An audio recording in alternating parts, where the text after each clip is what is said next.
Welcome back to my YouTube channel Mahatma classes. तो साथियों, मैं आज वीडियो में आपको बताने वाला हूं जो क्लास 10th का यानी कक्षा 10 का प्रश्नावली 1.2 का क्वेश्चन नंबर 4।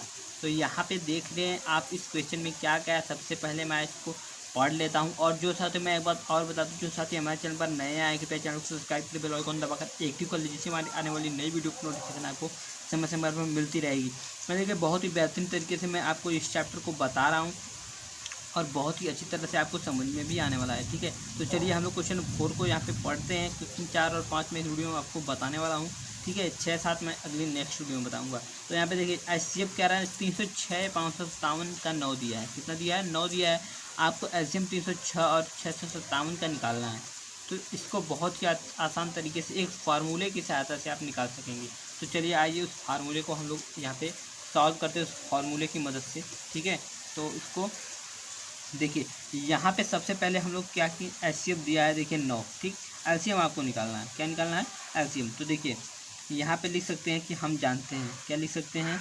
हम जानते हैं। देखिए भाई, क्या जानते हो? तो ये हम जानते हैं कि एलसीएम ये सूत्र है। ठीक, आप इसको नोट कर सकते हैं, इस सूत्र को। एलसीएम गुणे एचसीएफ,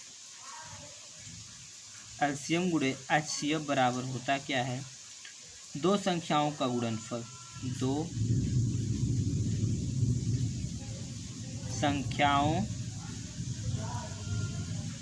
का गुणनफल। ठीक, ये आपका सूत्र है, ये आपका सूत्र है। एलसीएम गुणे एचसीएफ बराबर होता है दो संख्याओं का गुणनफल। अब हम लोग करेंगे क्या? हमको निकालना है कि एलसीएम। तो एलसीएम को सबसे पहले हम लोग यहाँ पे लिख देंगे, एलसीएम बराबर लिखेंगे। ठीक, और एचसीएफ को हम उस साइड भेजेंगे तो इधर गुणे में उधर भाग में हो जाएगा। तो लिखेंगे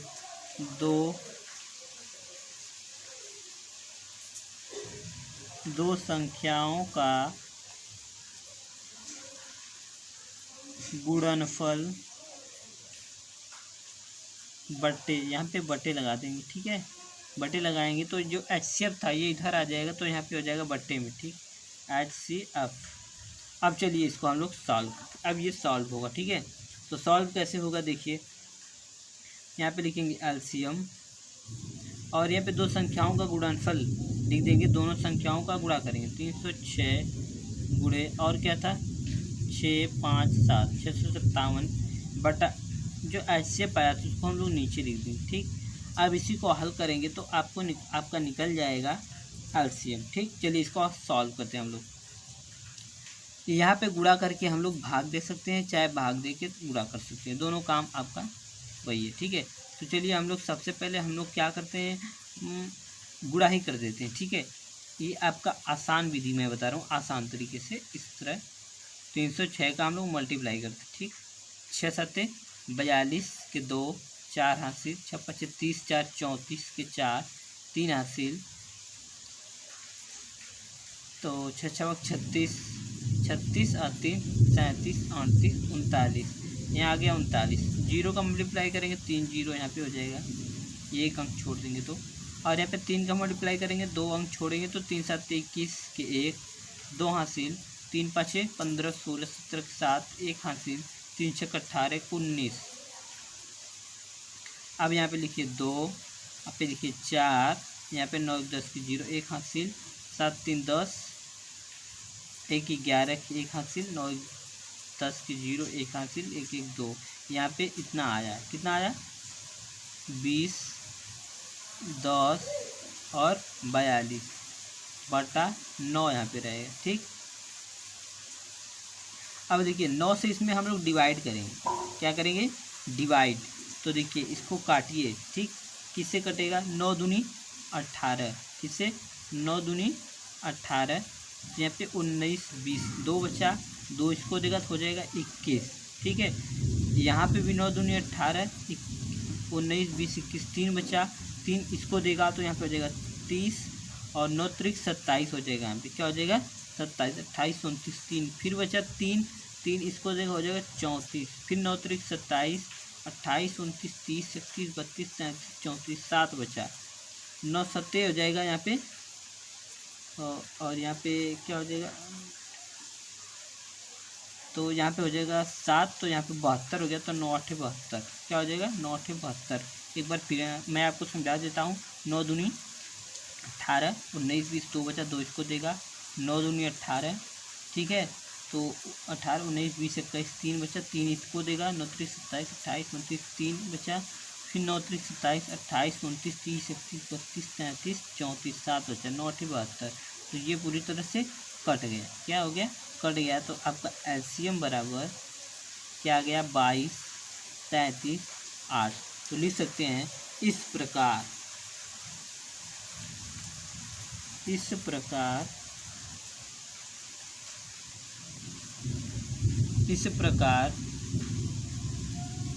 यहाँ पे इस प्रकार। तो यहाँ पे एलसीएम क्या था? इस प्रकार एलसीएम 306,5 और क्या था 5 सॉरी 6 है ना, 6 5 7 657 बराबर आया है 22 33 8। ये आपका आंसर है। ठीक, तो देखिए कितना आसान तरीका है। ठीक, इतना अच्छी तरह से मैंने बताया है इस सवाल को आपको।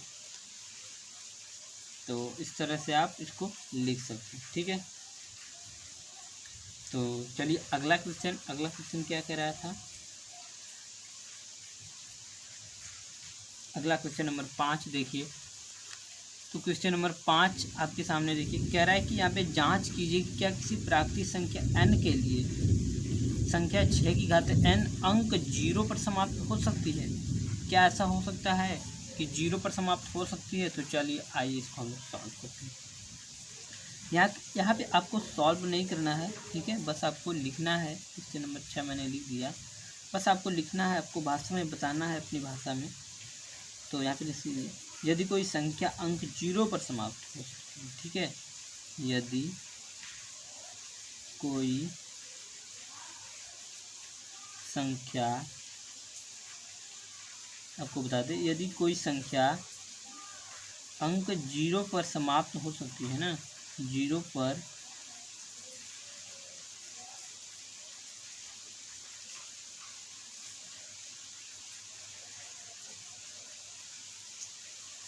यदि कोई संख्या 0 पर समाप्त हो सकती है तो आप क्या कर सकते हैं? तो वह 10 से विभाजित होती है। ठीक है, तो वह हो सकती है, तो वह 10 से विभाजित भी हो सकती है। तो वह 10 से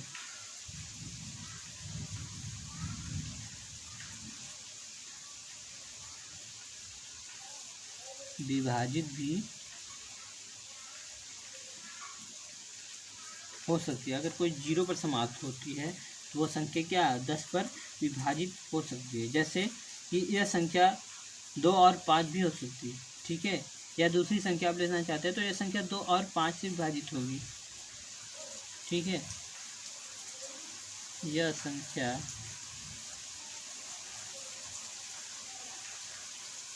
2 और 5 से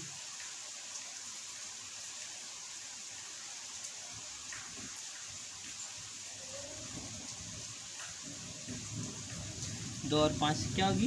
विभाजित होगी। तो जैसे कि मैंने बताया कि 6 की घात n का अभाज्य गुणनखंड क्या? 6 की घात n का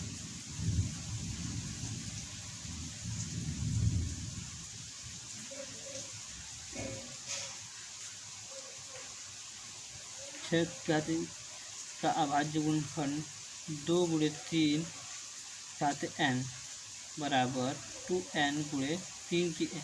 तो इस तरह से लिख सकते हैं कि नहीं? जैसे 2 3 6 है, इसी घात n है, तो इसी घात n हमने लगा दिया है। फिर आप इस तरह से इसको लिख सकते हैं 6 की घात n के अभाज्य गुणनखंड में 5 नहीं है। 6 की घात n में इसमें 5 नहीं आए। ठीक, n में सॉरी के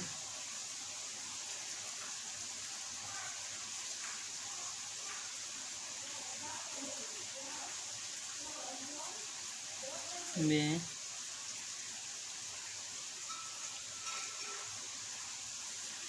5 नहीं है तो इसको लिख सकते 5 विभाजित नहीं होगा, तो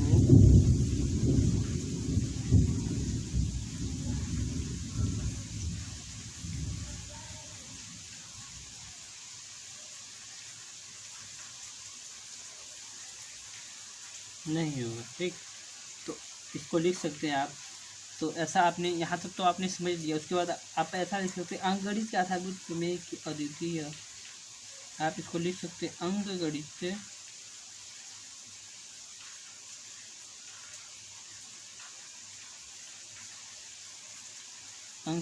की आधारभूत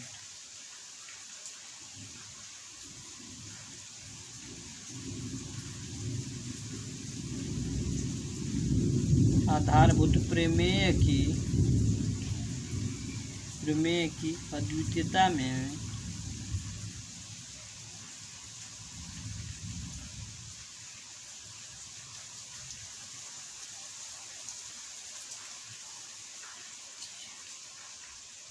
ये अद्वितीयता है। ठीक है, अद्वितीयता हमें यह निश्चित करती है कि 6 की घात n के गुणनफल 2 और 3 के अतिरिक्त कोई अभाज्य गुणनखंड नहीं है। ठीक है, तो लिख सकते हैं हमें यह बताती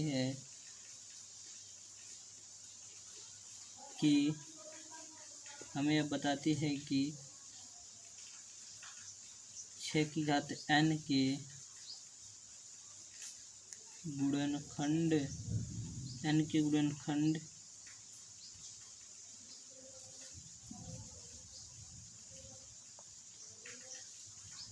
में 2 और 3 के अलावा कोई अभाज्य, 3 के अलावा कोई अभाज्य गुणनखंड नहीं है। ठीक है, तो इस तरह से हम इसको लिख सकते हैं।